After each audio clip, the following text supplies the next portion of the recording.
नमस्कार प्रिय दर्शकों, हमारे इस चैनल ज्योतिष और कर्मकांड में आपका बहुत बहुत स्वागत है। प्रिय दर्शकों, आज हम चर्चा करेंगे कि ज्योतिष है क्या। इसके संबंध में हम आप लोगों को जानकारी बताएंगे। सबसे पहले हमें भगवान गणेश जी का ध्यान कर लेना चाहिए। ओम गजाननं भूतगणाधिसेवितं कपित्थजम्बूफलचारुभक्षणम् उमासुतं शोकविनाशकारकं नमामि विघ्नेश्वरपादपङ्कजम्। प्रिय दर्शकों, जैसा कि वर्तमान समय में ज्योतिष का प्रचलन बहुत ही तीव्र गति से बढ़ रहा है। जिस तरह से लोग जागरूक हो रहे हैं, उसी तरीके से ज्योतिष के प्रति विश्वास भी बढ़ रहा है। ज्योतिष ग्रहों की चाल है। ग्रहों की चाल पे नजर रखना और देखना, जिस समय जातक जन्म लेता है उस समय की स्थिति के अनुसार ग्रहों की गणना करना, ग्रहों की बारीकियों को समझना, उस समय बना योग जानना, उसमें नक्षत्र को समझना, उनकी स्थिति को देखना, इसके साथ साथ लग्न से समस्त द्वादश भावों को समझना तथा किन किन जगह पे कौन कौन से ग्रह हैं और इनकी दृष्टि कहाँ कहाँ पे पड़ रही है, किसकी महादशा चल रही है, किसकी अंतर्दशा चल रही है, इस पर ध्यान देना। जैसा कि आप सभी लोग जानते हैं कि आज के समय में ज्योतिष का बड़ा महत्व है। लेकिन आपको बता दें ज्योतिष है क्या। ज्योतिष बाकी कुछ नहीं, एक आईना है, एक दर्पण है। कल्पना करिए कि आपके चेहरे पे कुछ हुआ हुआ हो या फिर आपके चेहरे पे दाग हो, तो आप अपने चेहरे को देख नहीं सकते। उस दाग को देखने के लिए आपको एक दर्पण की आवश्यकता होगी, एक शीशे की आवश्यकता होगी। जब आप शीशे में देखेंगे तो आप समझ जाएंगे कि हाँ, हमारे चेहरे पे दाग है। अब एक बार अगर आपने दाग को देख लिया तो उस दाग की स्थिति के अनुसार आप सही करने का प्रयास करेंगे या फिर दवा करेंगे। ठीक उसी तरह से ज्योतिष है।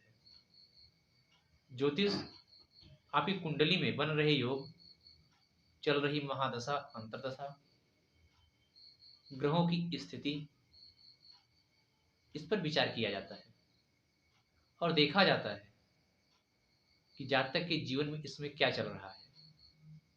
अगर कुछ ग्रह जातक के प्रतिकूल हैं तो उन प्रतिकूल ग्रहों को अनुकूल करने के लिए जातक को उपाय करने का सलाह दिया जाता है। मुख्यतः जातक से कहा जाता है कि जिन जिन ग्रहों की अनुकूल दृष्टि पड़ रही है अथवा जो ग्रह अनुकूल हैं उनको शांति करवाया जाए, अथवा ब्राह्मण के द्वारा या फिर खुद उस ग्रह की शांति की जाती है।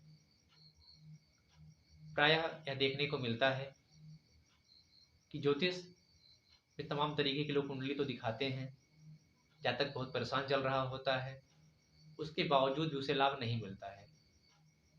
तो जहाँ तक मैंने अध्ययन किया, जहाँ तक मैंने लोगों के माध्यम से जानकारियाँ उपलब्ध की, जहाँ तक मुझे ज्ञात हुआ कि ऐसी स्थिति तभी बनती है जब जो ज्योतिष है या ज्योतिषी जो है, जो कुंडली देखने वाला है, जो कुंडली देख रहा है और जिसकी कुंडली देख रहा है, अगर जब तक वह खुद तपस्या ज्योतिषी नहीं करता है, खुद कोई किसी की विशेष पूजा अर्चना नहीं करता है, खुद तप को धारण नहीं करता है, तब तक ग्रहों का सटीक निर्णय देना, सही चाल का गणना कर लेने के बावजूद भी उपाय बता रहे तो बता देंगे, लेकिन सही परिणाम नहीं आ सकता।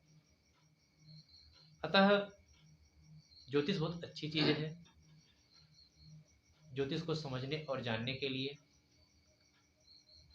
हमें ज्योतिष की तरह ही सोचना और समझना होगा। हमें अपने जीवन में 9 ग्रहों को सर्वोच्च स्थान देना होगा, क्योंकि कोई भी ग्रह किसी से ना तो दुर्बल है ना तो सबल है। अपना अपना समय आने के बाद हर ग्रह मजबूत हो जाते हैं। जिस ग्रह की महादशा चल रही हुई होती है, चाहे वह सूर्य हो, चाहे राहु व केतु हो, किसी की भी महादशा चल रही है, तो जिस ग्रह की महादशा चल रही है वह ग्रह सबसे अधिक बलशाली होता है। हाँ, ये है कि अगर कोई खराब योग बन रहा है, लेकिन आपकी कुंडली में अच्छे ग्रहों का बल अधिक है, तो खराब ग्रहों का योग थोड़ा कम हो जाता है। प्रिय दर्शकों, ज्योतिष पूरी तरह से विशुद्ध है, इस पर जरा सा भी संशय नहीं किया जा सकता। अगर एक अच्छा ज्योतिषी है, अगर सही तरीके से उन्होंने कुंडली का अवलोकन किया, कुंडली को देखा, तो पूर्णतः वह समस्त समस्याओं का निदान बता सकता है। किन वजह से समस्याएं जीवन में चल रही हैं, किन वजह से समस्याएं घट रही हैं, इन समस्याओं का मूल आधार क्या है, क्या समस्याओं की वजह वर्तमान समय से है अथवा या पूर्वार्ध कुछ है। इन समस्त पहलुओं पे एक ज्योतिषी बता सकता है। मित्रों, हमारे इस नए चैनल में आप जिस संदर्भ में जो भी जानकारी चाहते हैं आपको हम प्रस्तुत करेंगे। आप कमेंट के माध्यम से आप हमें बताएं, हम सारी जानकारी आप तक पहुंचाएंगे। इसी के साथ इस वीडियो में बस इतना ही। तब तक के लिए धन्यवाद।